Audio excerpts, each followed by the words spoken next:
कैसे हो दोस्तों। मैं Shubhankar Pandey, achieve target with Shubhankar channel में आपका स्वागत है।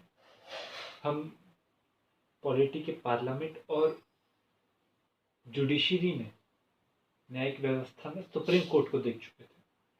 अब हम उसी में एक और टॉपिक है जो पार्लियामेंट से ही जुड़ा हुआ है, पर हम उसे अलग करके देखते हैं, जहाँ से प्रश्न की जो प्रायिकता है वो प्रायः ज़्यादा मानी जाती है और वो थोड़ा सा पोर्शन इस प्रकार का है कि उसमें आपके हमेशा घूमने के, कई स्लिप होने के चांसेस ज़्यादा रहते हैं।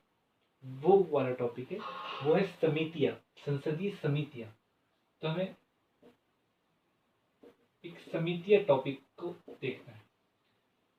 2 से 3 लेक्चर, शायद 3 लेक्चर में आई थिंक हो जाना चाहिए। तो समितियाँ जो है उसके विषय में पढ़ना है हमें। तो आज हम समिति के विषय में थोड़ा सा जानकारी ले लेते हैं। समितियाँ सबसे पहले क्या है, और मैंने यहाँ पर लिख दिया एक शब्द लिखा, संसदीय समिति। संसदीय समिति तो वो क्या होती है। सेकंड टॉपिक निकलता है इसकी आवश्यकता क्यों, और जो चौथा टॉपिक निकलता है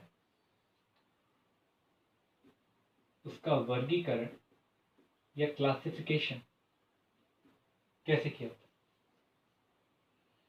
संसद एक बड़ी संरचना है। पहले इसका जवाब आपको दे देते। संसद एक बड़ी संरचना है जो सभी प्रकार के कार्यों को करती है, जो आपने पहले के लेक्चरों में देखा।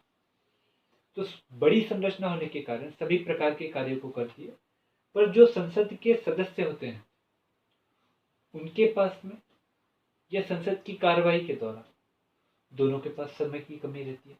क्योंकि जो अगर हम संसद के हम जो सत्र चलते हैं, अगर उसकी ही बात करें तो 3 सत्र चलते हैं, और वर्तमान में जिस प्रकार से हमें सत्रों के जो बड़े बड़े होने की पहले संरचना दिखाई देती थी, वो अब धीरे धीरे छोटी हो रही।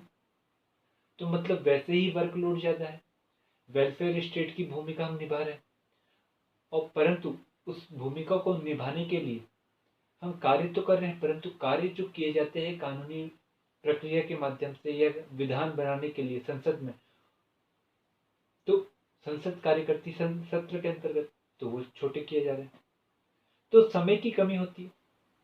दूसरा ये होता है कि जो विशेषज्ञता होती है वो प्रायः होती नहीं सदस्यों में, क्योंकि सदस्य सामान्य पृष्ठभूमि से आते हैं।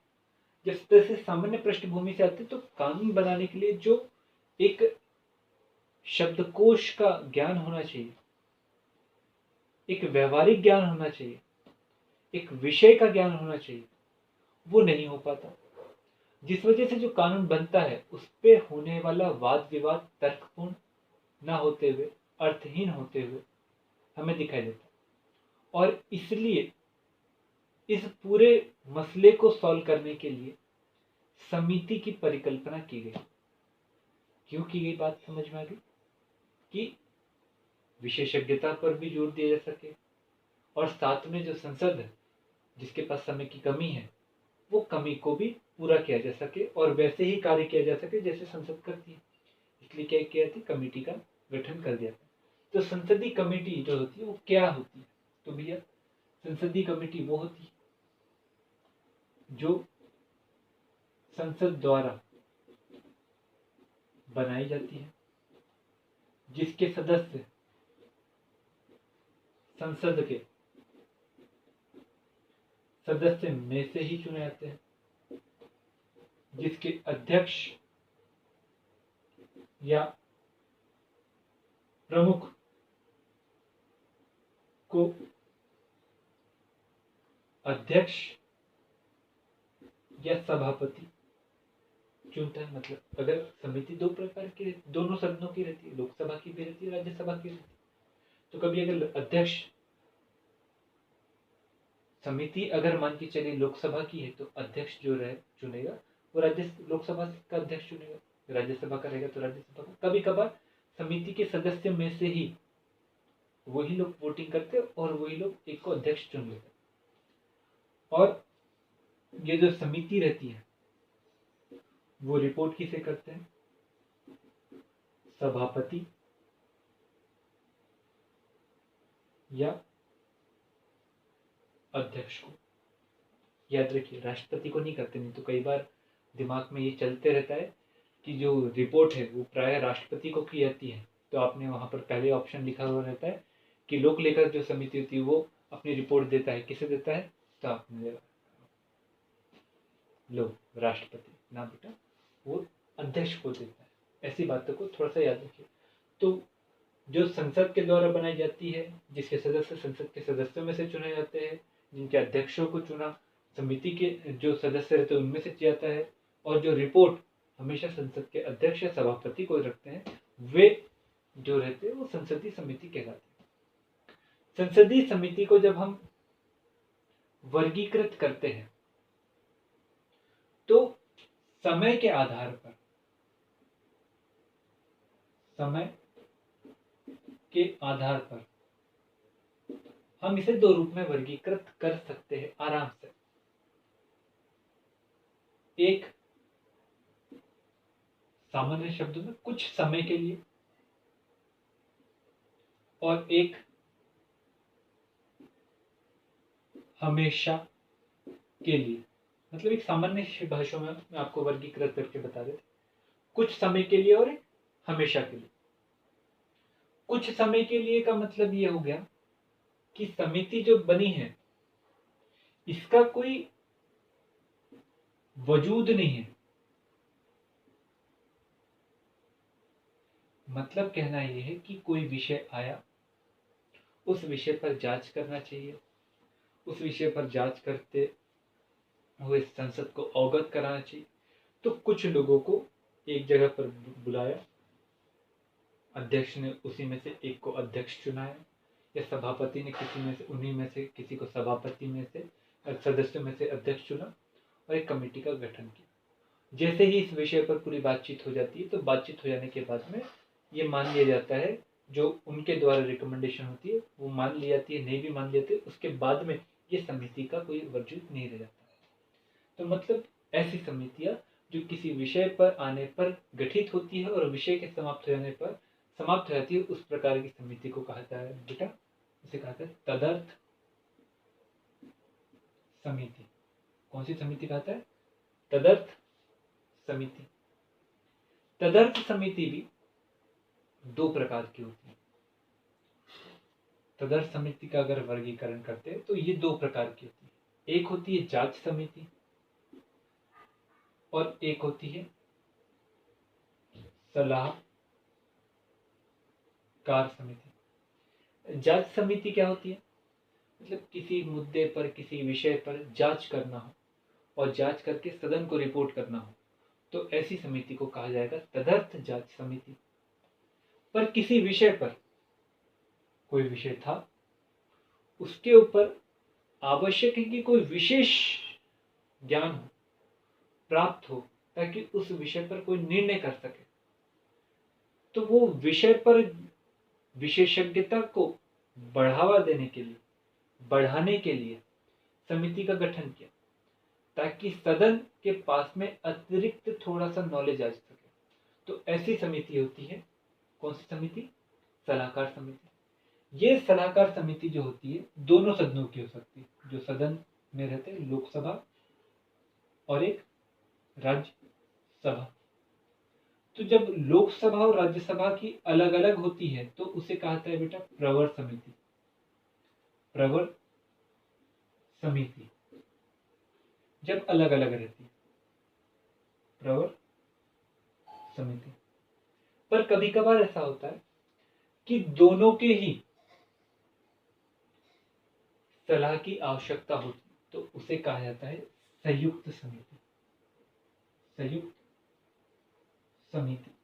और ऐसी समिति तब बिठाई जाती है जब लोकसभा में, मान के चलिए कोई बिल था, उसको पारित किया गया, और बिल कानून तब बनता है जब लोकसभा से पारित हो, फिर राज्यसभा जाए, राज्यसभा से पारित हो, फिर राष्ट्रपति साइन करे, और साइन करने के बाद में जिस दिन पर राजपत्र में प्रकाशित होता है उस दिन से मान लिया जाता है कि ये जो बिल था वो कानून बन गया और लागू भी हो चुका है। पर कभी मान के चलिए लोकसभा से पारित हो, पर लोकसभा से पारित होने के बाद राज्यसभा में जाए, पर राज्यसभा ने उसके ऊपर निर्णय लिया, परंतु कई सारे संशोधनों को उन्होंने कर दिया। मतलब जैसा भेजा गया था लोकसभा के द्वारा वैसा भेजा नहीं, किसने? राज्यसभा ने। और राज्यसभा ने जब लोकसभा को बोला कि तुम ये संशोधन को मान लो, और मान लोगे तो राष्ट्रपति के पास चला गया, पर लोकसभा वो मानने को तैयार नहीं। तो ऐसी कंडीशन में क्या होता है कि दोनों ही सदनों के बीच में अंडरस्टैंडिंग नहीं हो पाती है उस बिल को लेकर। तो दोनों ही सदनों में उस बिल को लेकर विशेषज्ञता बनाए रखने के लिए, सही निर्णय तक के पहुंचने के लिए, ताकि बिल रुके नहीं हो, पारित हो, इसलिए क्या कहते हैं, एक ज्वाइंट कमेटी का गठन किया जाता है जो दोनों के ही सदनों सदस्य से मिलकर बनता है। तो ये सलाह देती है, ना माने ना माने वो सदन के ऊपर निर्भर होता है। कोई दिक्कत है क्या? तो ये हो गया हमारा समय के आधार पर। अगर हम देखें तो कुछ समय के लिए जो समिति थी उसके बारे में आपको बता। इसके लिए हमेशा के लिए जो समिति रहती है, ये हमेशा के लिए जो समिति होती है वो कई प्रकार की होती है, जिसमें से एक समिति हम बताते वित्त के आधार पर। वित्त के लिए, वित्त के आधार पर जो समिति रहती है, अगर हम उसे देखें तो वित्त के आधार पर समितियों का वर्गीकरण हमें 3 रूपों में दिखाई देता है। जैसे वित्त के आधार पर देख ले तो 3 समिति दिखती है। एक दिखती है आपको लोक लेखा समिति। एक कैसी दिखती है? लोक लेखा समिति। एक दिखती है प्राक्कलन समिति या प्राक्कलन समिति, और एक दिखती थी सार्वजनिक उद्यम समिति। ये वित्त के लिए गठित जो समिति रहती है उसके बारे में बताया हमने। इसके अलावा 1993 से गठित हुई समिति उसे कहता है विभागीय समिति। कौन सा? विभागीय समिति। अब हमेशा के लिए गठित समिति का अर्थ ये भी समझ लीजिए, सॉरी वो हमने बता नहीं पाए। हमेशा के लिए गठित समिति का मतलब वो समिति रहती है जिसके सदस्य जो रहते हैं, समिति हमेशा पर रहती है परंतु जो सदस्य रहते हैं वो प्रतिवर्ष आते जाते रहते हैं। उस समिति को कहा जाता है हमेशा के लिए समिति या स्थायी समिति। मतलब समिति वो हमेशा रहेगी परंतु सदस्य जो रहेंगे वो आते जाते रहते हैं। तो ये बात अगर आपको क्लियर होगी, यहाँ तक की कोई दिक्कत है क्या? तो जो विभागीय समिति है, ये विभागीय समिति कई विभागों के लिए बने। जब ये बनी थी तो इसकी संख्या 17 थी। फिर विभाग बढ़े तो उसमें 17 के बाद में बना दी गई 7 और हो गई 24। वर्तमान में ये 24 समितियां जो हर विभाग का अध्ययन करती हैं। और इसका संबंध आपको जब हम बजट बता रहे थे तो बजट में हमने आपको इसका वर्णन आपको किया था। इसके अलावा एक समिति एक और है, वो है जांच समिति। मतलब कोई आरोप लगे है, कुछ लगे हैं तो उसकी जांच के लिए समिति रहती है। हर वर्ष उसके लिए सदस्य चुने रहते हैं। उसमें यदि आप देखें तो आपको कई प्रकार की समिति दिखाई देंगी। जांच समिति में अगर देखेंगे तो एक है आचरण समिति। आचरण समिति, आचरण समिति कैसी रहती है? मतलब जो संसद के सदस्य रहते हैं उनके द्वारा सदन की कार्रवाई के दौरान किस प्रकार का आचरण किया जा रहा है। यदि आचरण गलत है, जैसे क्या हुआ था कुछ वर्ष पूर्व जब मीरा कुमारी लोकसभा अध्यक्ष थी, उस समय में कुछ सदस्यों के द्वारा, तब की बात है जब तेलंगाना को अलग स्टेट बनाने की बात बोली जा रही थी, तब कुछ सदस्यों के द्वारा पेपर स्प्रे जो था संसद में चला दिया गया। तो आचरण मिसबिहेव वाला था, तो उन्हें बर्खास्त तो कर दिया गया परंतु उनकी सदस्यता को समाप्त करने के लिए, उनके ऊपर कार्रवाई करने के लिए एक समिति बैठी, वो थी आचार समिति कि भैया उनका आचरण वगैरह कैसा है। इसके अलावा जांच समिति में एक और समिति रहती है वादों का परीक्षण करने वाली समिति, मतलब आपने जो घोषणा करी है, जो वादे करे हैं, वो कितने पूर्ण करे। मतलब आपने सदन के सामने बोला कि हम ये करने वाले, ये करने वाले, ये करने वाले, तो भी ये करने वाले तुमने बोल दिया और जनता के सामने वो बात भी पहुंच गई, पर जनता कुछ समय के बाद में बातों को भूल जाती। पर भैया जनता का प्रतिनिधित्व करने वाली संसद ही तो है, तो संसद ही जवाब तलब करती है और वो बोलती है कि भैया आपने जो वादा बोला था जनता बोली पर हमने बोली, आप बताइए आपने कौन कौन से वादे पूरे करे। तो समिति बनती है और वो समिति क्या करती है, जितने वादे आपने अपने कार्यकाल के दौरान विभिन्न सत्रों में करे उसमें से कितने का क्रियान्वयन हुआ, क्रियान्वयन हो रहा है तो किस परिस्थिति तक, किस स्थिति तक के पहुंच चुके, और नहीं हुआ है तो उसका कारण बताओ। तो जांच समिति रहती है। इसके अलावा एक और समिति रहती है जांच समिति में, वो रहती है आपकी विशेषाधिकार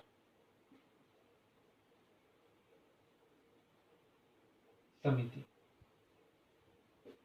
विशेषाधिकार समिति मतलब हमने समिति का तीन आधार पर हमने आपको वर्गीकरण बताने की कोशिश की, जो हमेशा के लिए जो समिति होती है समय के आधार पर जब बता रहे थे, ठीक है। अब एक और समिति आती है, वो हमेशा में ही आता है, उसका वर्गीकरण आता है दैनिक कार्यों से संबंधित, कार्यों से संबंधित समिति। मतलब सदन दैनिक रोज कार्य करता है, और रोज कार्य करता है तो वो कार्यों को करने के दौरान किस प्रकार से कार्य करे, तो उसके विषय में जो समिति रहती है उसके बारे में बताते हैं दैनिक कार्य में। उसमें दो तीन समिति बड़ी इंपॉर्टेंट है। उसमें एक समिति कार्य सलाहकार समिति, याद रखिएगा, कार्य सलाहकार समिति। और एक आती है विधान संबंधी समिति। मतलब कार्य सलाहकार, कार्य को किया जाए कैसे किया जाए, दिन के कार्य को कैसे समाप्त किया जाए, उसको किस प्रकार से मैनेज किया जाए, उसके लिए जो समिति रहती है कार्य सलाहकार। और विधान संबंध मतलब कानून के ऊपर जो बनती है समिति, कानून के लिए जो बनती है समिति, वो समिति होती है। इसके अलावा कई अन्य समितियां जो रहती है वो हमेशा बनते रहती है।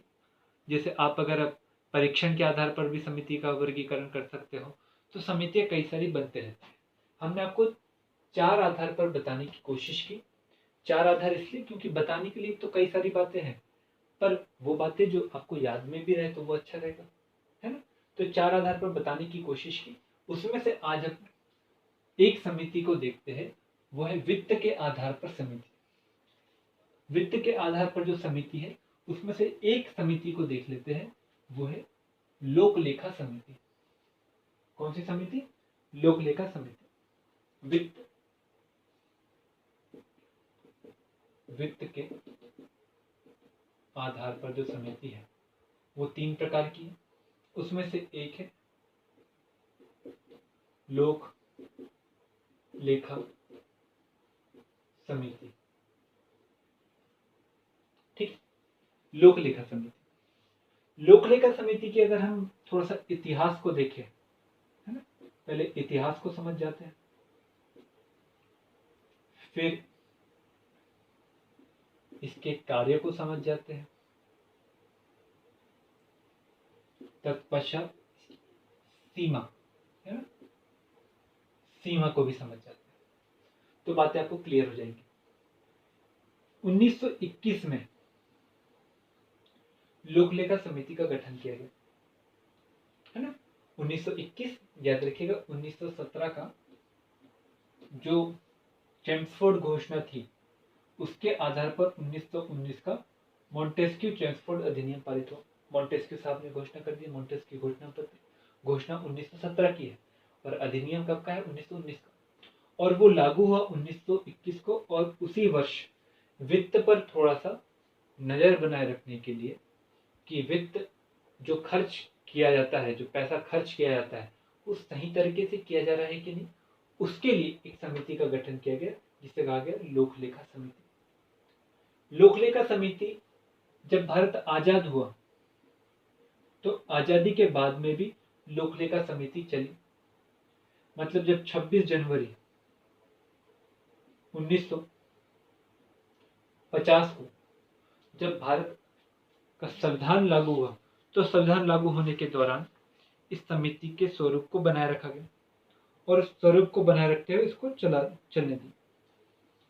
पर इसमें जो सदस्यों की संख्या थी उसको उन्होंने 22 रख दिया, जिसमें दोनों ही सदनों के सदस्य थे।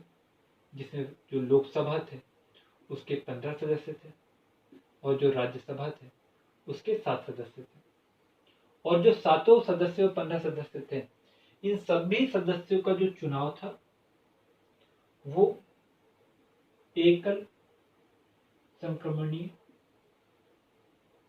मत हस्तांतरण पद्धति के माध्यम से किया जाता था। और इसके माध्यम से क्या होता था, इतनी बड़ी समिति जो इतनी महत्वपूर्ण है, इस पद्धति के कारण सभी जो पार्टी है उनका प्रतिनिधित्व इस समिति में अपने आप आ जाता था।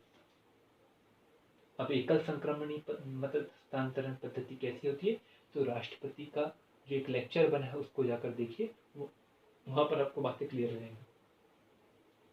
तो ये समिति बनी। इसमें क्या था पहले कि जो समिति थी उसका जो अध्यक्ष थे वो हमेशा जो सत्ता पक्ष होता था, मतलब जिसकी सरकार होती थी उसमें से आता था।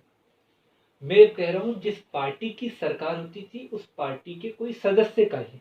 मैं यहाँ पर सरकार का कोई सदस्य नहीं, मैं बोल रहा हूं कि मंत्री जो होते थे, मतलब सरकार बराबर से मंत्री, तो मंत्री जो होते थे इस सदस्यता में नहीं आते थे।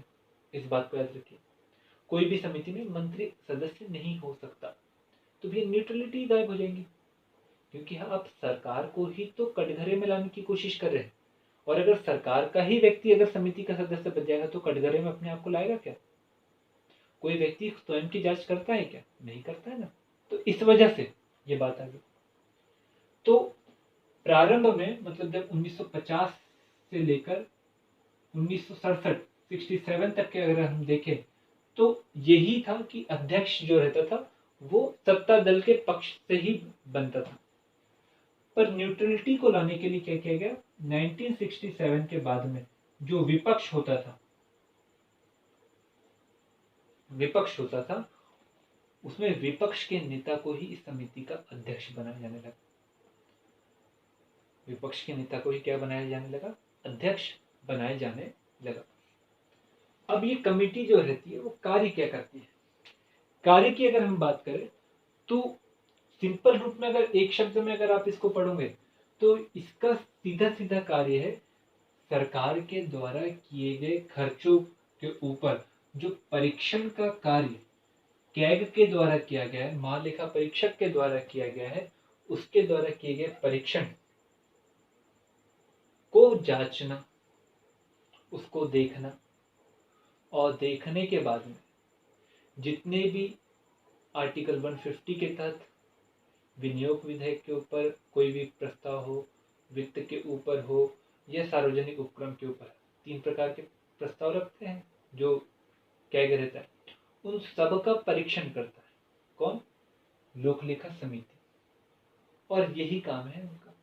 मतलब एक प्रकार से कैग के द्वारा, क्योंकि कैग ने अपनी रिपोर्ट किसको भेजी, राष्ट्रपति को, और राष्ट्रपति ने उसे कहाँ रखा, संसद में, और संसद में रखा तो संसद ने में से उस रिपोर्ट का जांच किसने किया, लोक लेखा कमेटी ने। किसने किया, लोक लेखा कमेटी ने किया। तो यही मुख्य काम है। जितने 3 प्रतिवेदन होते हैं उन सबकी जांच करते हैं, सबकी जांच करता है। परंतु ये जो जांच होती है उस सीमा में भी समझना आती कि भैया ये जांच जो होती है वो शव परीक्षण की तरह होती है। मतलब क्या होता है कि खर्च हो चुका है उसके बाद में आप जांच रहे हो, मतलब आप रोक नहीं पा रहे। आप बता रहे हो कि भैया आपने जो खर्चा किया, जो निर्धारित मदद थी उससे आपने ज्यादा कर दिया, और जहां खर्च करना था आपने वहां नहीं करा। ये आप बता रहे हो, मतलब आप खर्च हो जाने के बाद बता रहे हो। ठीक है, खर्च हो जाने के बाद बता रहे हो। इसके बाद में इसकी जो प्रकृति है वो सलाहकारी है। कैसी है? सलाहकारी। पर ये सब कार्य करने के बाद में, क्योंकि कैग इसका एक प्रकार से मित्र है, याद रखिए, कैग इस कमेटी का मित्र है, क्योंकि कैग ने पूरा काम कर दिया, बस ये क्या करे, पन्ने पलटा कर देख रहे हैं। और कैग ने जो थोड़ा सा नोट करके लिखा हो ये बातें, ये थोड़ा सा ध्यान में रखो, उसको ज्यादा ध्यान में रखकर ये पढ़ रहे हैं। तो एक प्रकार से पूरा काम तो किसने कर दिया? कैग ने कर दिया। तो कैग इसका एक मित्र के रूप में काम करता है। तो भी ये सलाहकारी हो गया, भले ही 100 परीक्षण हो गया, पर इस कमेटी का इतना ज्यादा प्रभाव है कि कई बार सरकार गिर जाती है, कई बार हिल भी जाती है। आपको बोफोर्स कांड पता होगा। बोफोर्स कांड जो था उसको खुलासा करने वाले कैग की रिपोर्ट ही थी, जिसे लोक लेखा समिति के सामने रखा गया और फिर कैग ने ही तो आगे लेकर गया। इसके अलावा 2G घोटाला हो, चाहे कोलगेट घोटाला हो, इस सभी का संबंध कैग की रिपोर्ट से सॉरी और कैग की रिपोर्ट का जो अध्ययन है वो लोक लेखा समिति ही करती है। तो भैया कहीं ना कहीं इस समिति का बड़ा महत्व है, और समिति के महत्व को ही आप थोड़ा सा जान के रखिएगा, और जब जान के रखेंगे तो आपको बातें हमेशा क्लियर होते चलेंगी। तो यदि आपको यहाँ तक के थोड़ा सा वीडियो समझ में आया हो, थोड़ा सा ही, ज़्यादा नहीं, तो आप जरूर वीडियो को लाइक करिएगा, चैनल को सब्सक्राइब करिएगा, और बेल आइकन भी दबाना ना भूलिएगा, क्योंकि कल हम और इम्पोर्टेंट कमेटियाँ हैं उसे भी पढ़ेंगे, और उसको पढ़ने के बाद आगे बढ़ने की कोशिश करेंगे। कल वीडियो इसलिए नहीं आ पाया क्योंकि जो नेट था वो थोड़ा स्लो चल रहा था, और स्लो चलने के कारण वीडियो अपलोड नहीं हो पाया। तो आज हमने ये वीडियो बनाया, और आप इसे देखिए, एंजॉय करिए, और PSC का एग्ज़ाम आने वाला है, उसके लिए लगातार तैयारी करते रहिए। All the best.